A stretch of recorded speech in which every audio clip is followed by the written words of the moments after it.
Madam Chair, and I believe you have, I don't know whether you have my write-up in your files. We have reviewed it against the proposed legislative bill submitted by the National Treasury to Parliament on 15th of July 2024 and made the following observations.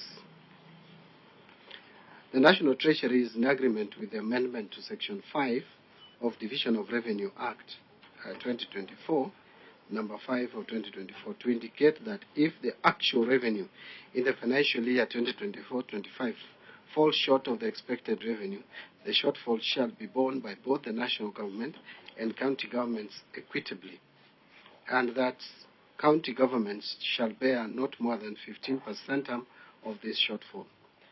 Number 2 is that further the National Treasury is proposing or proposes that the Division of Revenue Amendment Bill 2024, National Assembly Bill number 38 of 2024, be amended further by deleting Schedule S4 of the bill or Schedule 4 of the bill and substituting therefore the following new schedule, and the new schedule is indicated below. I don't want to go into the details of the new schedule, but the totality of it is to have county equitable share of revenue at 380 billion shillings. There is a rationale, Madam Chair, why this is proposed. The Division of Revenue Amendment Bill 2024 proposes to allocate county government's equitable share, as I've just indicated, of 380 billion from the shareable revenue raised nationally, reflecting a reduction of 20.117 billion from an early allocation of 400.117 billion, which was initially allocated in the Division of Revenue Act 2024. This was occasioned by the fact that the projected revenue raised nationally for the financial year 2024-25 dropped significantly by 346 billion. And when I talk of dropping, it's estimates. These are projections. From the earlier projected revenue collection of 2,948,000,000.12 to the current 2,602.12 billion due to the revised revenue raising measures, which I may elaborate to later once I'm done with with this written submission. Madam Chair, this drop is at about 11.7%. That's the projected drop. However, the National Treasury has made further fiscal adjustments that have reduced the shortfall from 346 billion to now the current 316.72 billion. The revised ordinary revenue for financial year 2024-25 is therefore projected at 2,631 billion.42. Actually, this is now the figure we need to work with. The projected ordinary revenue for this fiscal or financial year will be 2,631.42.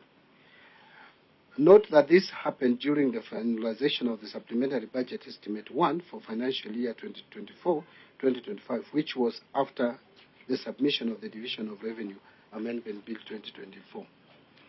In the revised fiscal framework for financial year 2024-25, Equalization Fund has an allocation of 8 billion, out of which 7.85 billion is allocation for the current financial year 2024-2025, and the remaining 147 million will go towards payment of arrears as indicated in the proposed new Schedule 4. So the arrears, we intend to pay the arrears under Equalization Fund in bits. In order to bridge the financing gap of 316.72 billion, as well as enable the national government to provide resources towards critical expenditure areas, it is proposed that 2.243 trillion is allocated to the national government, while 380 billion is allocated to county governments. This translates to 93.64% of the shortfall being borne by the national government, while counties bear 6.35% of the shortfall. That is the 296 billion against 20 billion respectively. The shortfall in the share of national government revenue has been partly covered by adjustment of budget allocations to the executive, the legislature, the judiciary, and the constitutional commissions in the financial year 2024-25. So the shortfall, which is borne by the national government, has actually been prorated or cut to the or charged to the expenditure to the executive. Legislature has also borne the brunt, and the judiciary, as well as constitutional commissions. The proposed allocation of 380 billion as county government's equitable share is informed by the following factors. One is low ordinary revenue collections attributed to the ongoing geopolitical shocks. Two, increased expenditures for national government for purposes of debt servicing. Three, national government continues to solely bear shortfalls in revenue in any given financial year, thus pushing up borrowing and therefore debt stock. Four, financing constraints due to limited access to finance in the domestic and international financial markets.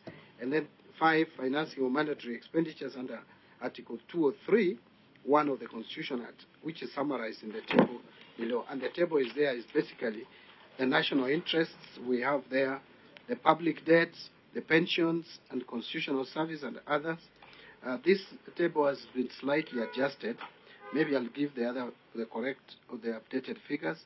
Other national obligations, we have emergencies, equalization fund, and then we have the balance there, which then a huge part of it goes to the county governments.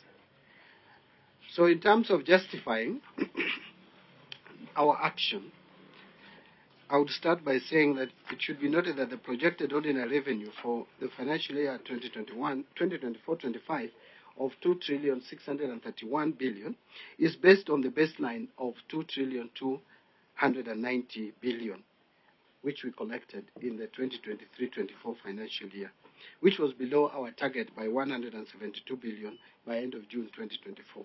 So we under-collected in 2023-24 financial year by 172 billion. So the baseline is 2.29 trillion, and then now we project to collect 2.631 trillion. In the past, this shortfall has been borne by the national government, and therefore the 459 billion, which is indicated as a balance that remains for national government in 2024-25, may not be tenable. Number two, due to withdrawal of the Finance Bill of 2024, there are critical and national interests that are unfunded. These include employment of junior secondary school teachers. And, Madam Chair, I will be clear here that, yes, we have provided for JSS teachers, but from January because of insufficient funds, that is number one. So the money that we have to take care of employment on permanent terms for JSS teachers is going to be available from January 1st.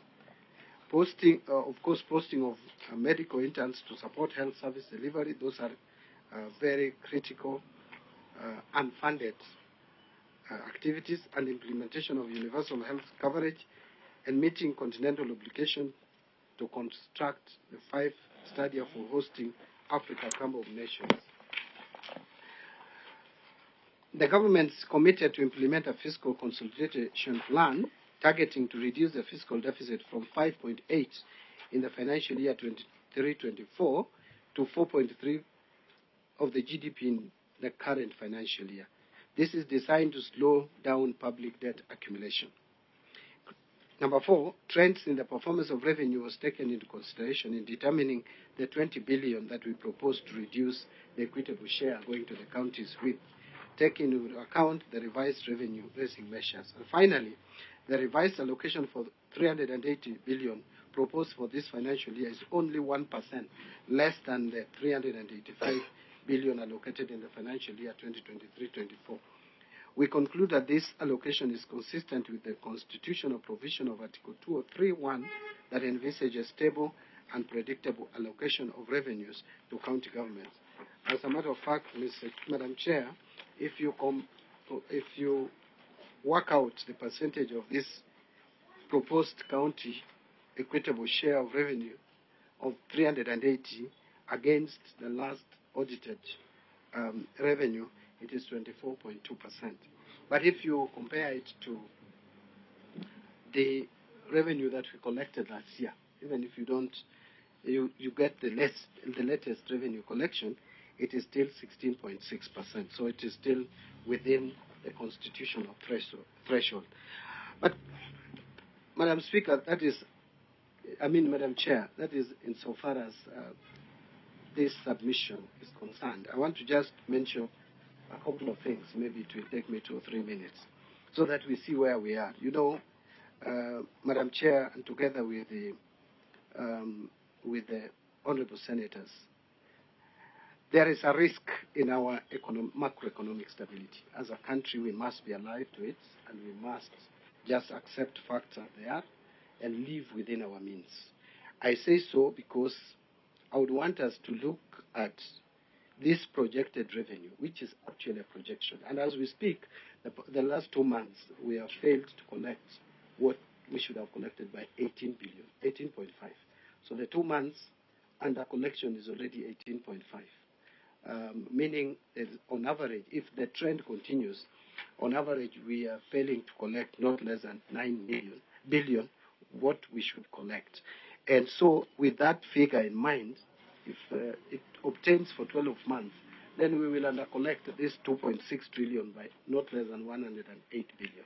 But be that as it may, our projected revenue is 2,631,000,000, the ordinary revenue. But look at this.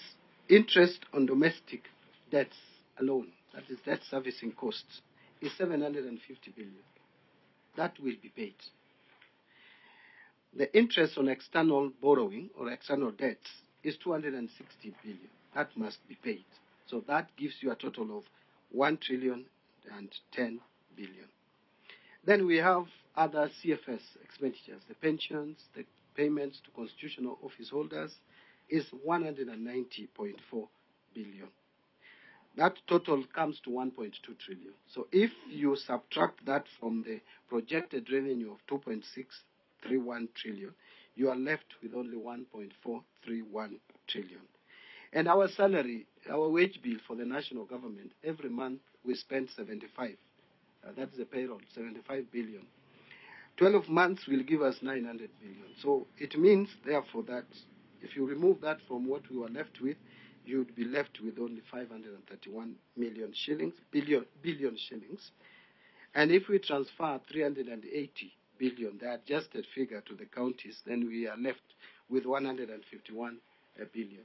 Here, Honorable Chair and members, the senators, you have not taken into consideration the recurrent expenditure for the national government. You have not taken into consideration the CDF allocation, which is now 68 billion shillings. And you have not taken care of the other small ones like the National Government Affirmative Action Fund. So it means, in a nutshell, as a country and for a long time now, we have been borrowing to finance recurrent expenditure, which is first unconstitutional, and two, I think it's even immoral as a country to borrow money to support recurrent expenditure. Therefore, that is why I insist that we must reduce our expenditure. And so, our stability as a country, our macroeconomic stability, is affected largely by interest rates, which is pushing our debt upwards. It's also the stability of our currency. But of late, at least we have managed that. So, 2 more things. I think my last comment would be that we have managed, and we need to support, because if we lapse, then it would be problematic. We have managed. There are economic fundamentals like interest rates. We are managing to reduce interest rates. We have started reducing the interest rates. Inflation has come down to below 5%, which is our baseline, to the latest 4.2%, 4.2 years. our economic growth is above average in is above sub-Saharan average and is above world average. And our currency stability has been restored. Now, with that, therefore, what I would plead we do as a country is to support this fiscal consolidation, whatever it takes. I know we need to protect our counties, and I am in that school. But again, to protect the counties in the long run, we need to have fiscal consolidation. Because without that, we may imagine that we are protecting counties, and yet in the long run, everybody else will not be protected, whether counties or national government. And, Madam Chair, I submit. Thank you so much, Waziri. And before I open the floor to colleagues, allow me to say this. We've noted that, MPs have become governors, MPs have become senators, MPs have become ministers, and the same has also been vice versa. And it's good in leadership because then you realize when you're now a senator and from a former governor, you're now in the shoe and get to understand the reality and the different space and the requirement of that space. When you now move from becoming maybe a member to a minister, now you become having a feel of how different things are. I'm happy that you having been a member, and here you are, and also us, like the chair who has been a governor, now a senator, we are at a space that now we all agree as leaders to look at things differently. Not because you're in this particular space that do not consider that tomorrow you might be in a different office. That then we start looking back, because we've had governors who've been MPs and say, when we were members of parliament, we never supported devolution. But now I'm a governor. I wish I knew. And such.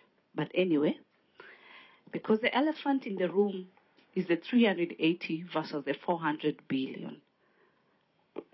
I will narrow it to that, and I will start with also getting your review, and I will ask you to just pick the question. Namni yanayoendelea ikiwa tuna katika bunge la Seneti, kamati ya fedha ikibaini tu na kujadili kuhusiana tu na mswada wa marekebisho ya mgao wa bajeti. Na mtazidi kukujuza tu kuhusiana na hayo, lakini kufikia sasa ni muda wa tikitaka. Kuna bishahudi taarifa za saa 7 kamili. Mwenzangu akiwa tu ni Bentura Kwamboka yupo ange. Mimi nimekuwa kwako, jina Milia Kisienya, na kutakia la siri isona bogdha.